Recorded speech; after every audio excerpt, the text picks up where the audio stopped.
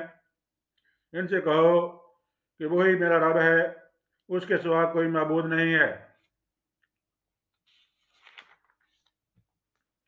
اسی پر میں نے بھروسہ کیا اور وہی میرا ملجا و ماوا ہے۔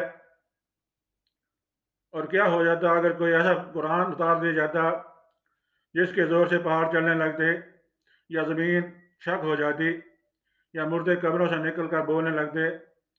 اس طرح کی نشانیاں دکھا دینا کچھ مشکل نہیں ہے، بلکہ سارا اختیار ہی اللہ کے ہاتھ میں ہے۔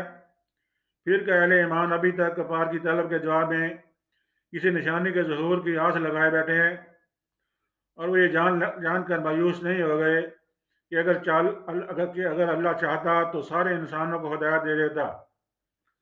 جن لوگوں نے خدا کے ساتھ کفر کا رویہ اختیار کر رکھے ہے، ان پر ان کے کرتوتوں کی وجہ سے کوئی نہ کوئی آفت آتی ہی رہتی ہے، یا ان کے گھر کے قریب کہیں نازل ہوتی ہے۔ یہ سلسلہ چلتا رہے گا یہاں تک کہ اللہ کا وعدہ آن پورا ہو۔ یقیناً اللہ اپنے وعدے کی خلاف ورزی نہیں کرتا۔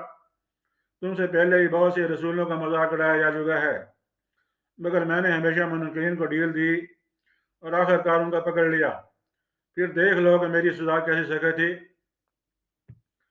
پھر کیا وہ جو ایک متنفع کی کمائی پر نظر رکھتا ہے، اس کے مقابلے میں یہ جسارتیں کی جا رہی ہیں کہ لوگوں نے اس کے ساتھ اس کے کچھ شریک ٹھہرا رکھے ہیں۔ اے نبی صلی اللہ علیہ وسلم، ان سے کہو اگر واقعی وہ خدا کے اپنے بنائے ہوئے شریک ہیں تو ذرا ان کے نام لو کہ وہ کون ہیں۔ کیا تم اللہ کو ایک نئی بات کی خبر دے رہے ہو جسے وہ اپنی زمین میں نہیں جانتا؟ یا تم لوگ بس یوں نہیں جو منہ میں آتا ہے کیا ڈالتے ہو؟ حقیقت یہ ہے کہ جن لوگوں نے دعوت حق کا ماننے سے انکار کیا ہے، ان کے لیے ان کی مکاریاں خوشنما بنا دی گئی ہیں، اور وہ راہ سے روک دیے گئے ہیں۔ پھر جس کو اللہ گمراہی میں پھینک دے، اسے کوئی راہ دکھانے والا نہیں ہے۔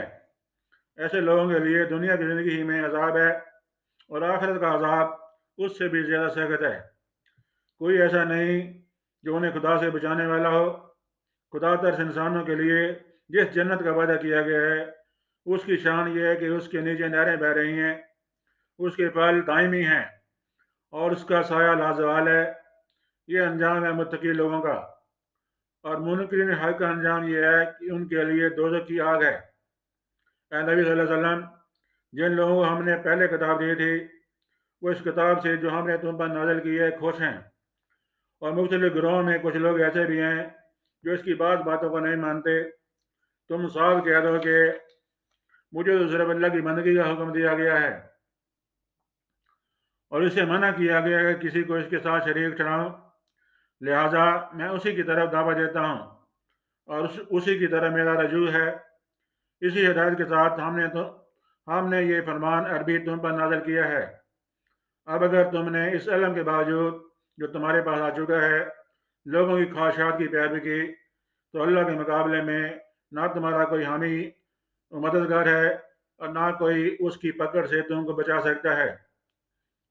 تم سے پہلے بھی ہم نے بہت سے رسول بھیج چکے ہیں، ان کو ہم نے بیوی بچوں والا ہی بنایا تھا، اور کسی رسول کو بھی یہ طاقت نہ تھی کہ اللہ کے اذن کے بغیر کوئی نشانی خود لا دکھاتا۔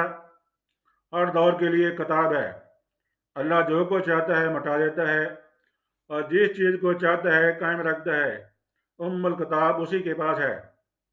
اور اے نبی صلی اللہ علیہ وسلم، جس برے انجام کی دھمکی ہم ان لوگوں کو دے رہے ہیں، اس کا کوئی حصہ خود خواہ ہم تمہارے جیتے جی دکھا دیں، یا اس کے ظہور میں آنے سے پہلے ہم تمہیں اٹھا لیں۔ بہرحال تمہارا کام صرف پیغام پہنچا دینا ہے، اور حساب لینا ہمارا کام ہے۔ کیا یہ لوگ دیکھتے نہیں ہیں کہ ہم اس سرزمین پر چلے آ رہے ہیں، اور اس کا دائرہ ہر طرف سے تنگ کرتے چلے آتے ہیں؟ اللہ حکومت کر رہا ہے، کوئی اس کے فیصلوں پر نظر ثانی کرنے والا نہیں ہے۔ اور اسے حساب لیتے کچھ دیر نہیں لگتی۔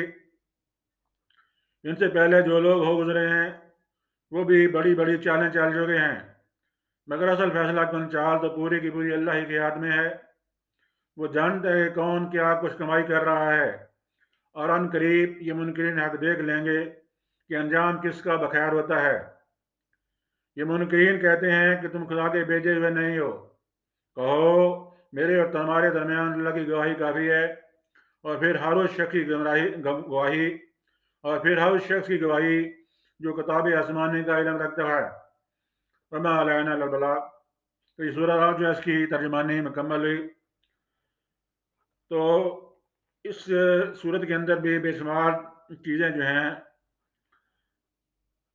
کیونکہ یہ تقریر ہے، تقریر کے اندر جو سائل ہے وہ سوال کرتے ہیں، اور اللہ تعالیٰ اس کا سوال کو سنتا ہے، اس کا جواب دے دیتا ہے۔ تو اس لیے اس کے اندر آپ کو لگتا ہے کہ کچھ ایسی ویسی بات ہے تو ہوتی نہیں۔ تو اس کے اندر جو حقائق بیان کیے گئے ہیں ان پر غور و فکر کرنے کی ضرورت ہے۔ امید ہے کہ میرا چینل جو ہے اس کو آپ سبسکرائب کریں گے، اس کو لائک کریں گے، اس کو شیئر کریں گے، اہم طیب ہے، اور اس کو آگے پھیلائیں گے تاکہ قرآنی دعوت جو ہے مزید زیادہ سے زیادہ لوگوں تک منتقل ہو سکے۔ وما علینا الا البلاغ۔